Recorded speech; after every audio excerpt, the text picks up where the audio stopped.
2 Samuel chapter 11. And it came to pass, after the year was expired, at the time when kings go forth to battle, that David sent Joab, and his servants with him, and all Israel. And they destroyed the children of Ammon, and besieged Rabbah. But David tarried still at Jerusalem. And it came to pass in an eventide, that David arose from off his bed, and walked upon the roof of the king's house, and from the roof he saw a woman washing herself. And the woman was very beautiful to look upon.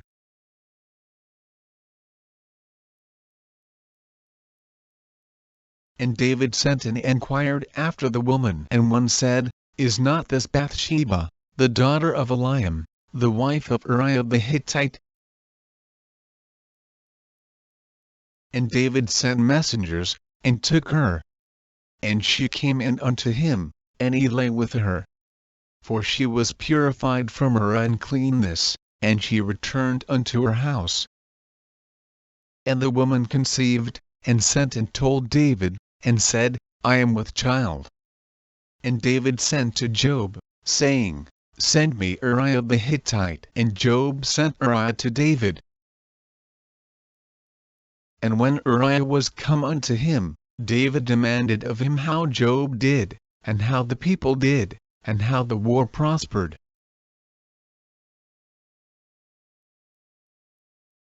And David said to Uriah, Go down to thy house, and wash thy feet. And Uriah departed out of the king's house, and there followed him a mess of meat from the king. But Uriah slept at the door of the king's house with all the servants of his lord, and went not down to his house.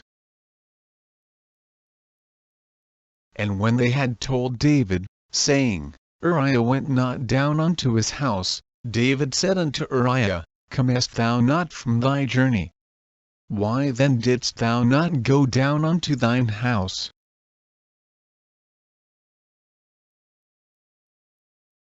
And Uriah said unto David, The ark, and Israel, and Judah, abide in tents.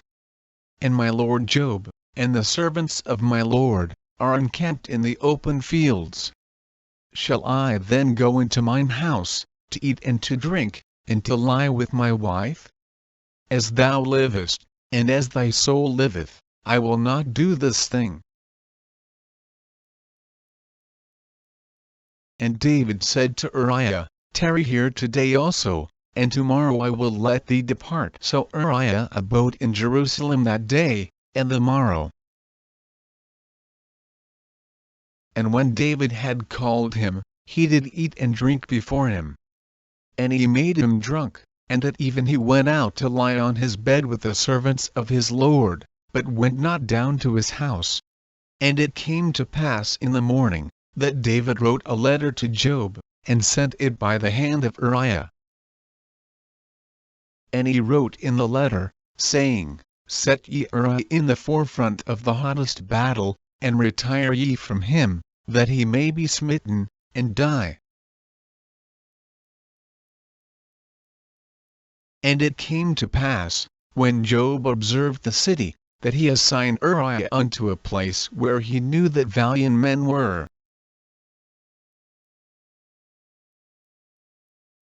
And the men of the city went out, and fought with Joab, and there fell some of the people of the servants of David. And Uriah the Hittite died also.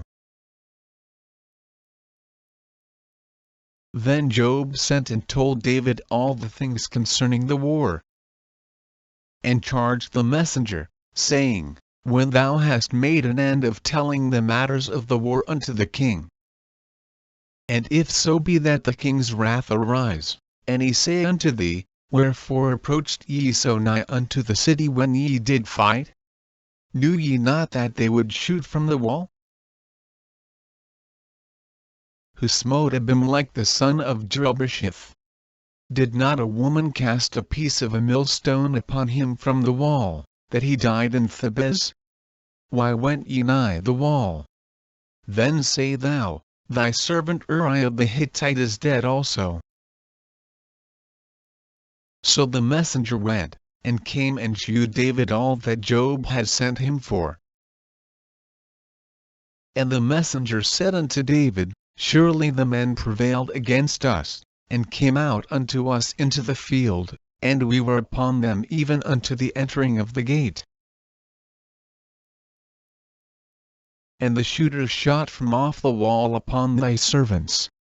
And some of the king's servants be dead, and thy servant Uriah the Hittite is dead also. Then David said unto the messenger, Thus shalt thou say unto Joab, Let not this thing displease thee, for the sword devoureth one as well as another. Make thy battle more strong against the city, and overthrow it, and encourage thou him. And when the wife of Uriah heard that Uriah her husband was dead, she mourned for her husband. And when the mourning was past, David sent and fetched her to his house, and she became his wife, and bare him a son. But the thing that David had done displeased the Lord,